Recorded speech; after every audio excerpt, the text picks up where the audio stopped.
Hola,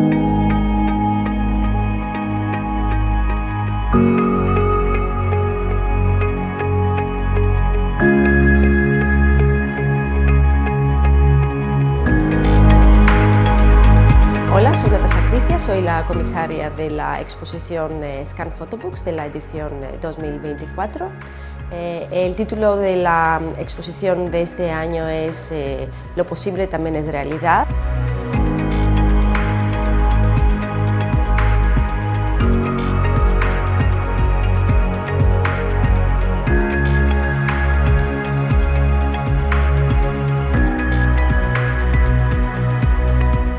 La exposición tiene lugar, igual que las últimas dos ediciones, en el Museo del Arte Moderno de Tarragona, que ha apoyado este proyecto de Scan en el campo del fotolibro,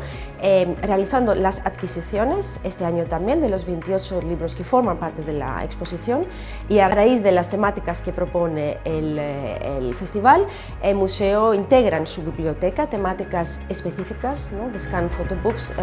en torno a diferentes conceptos.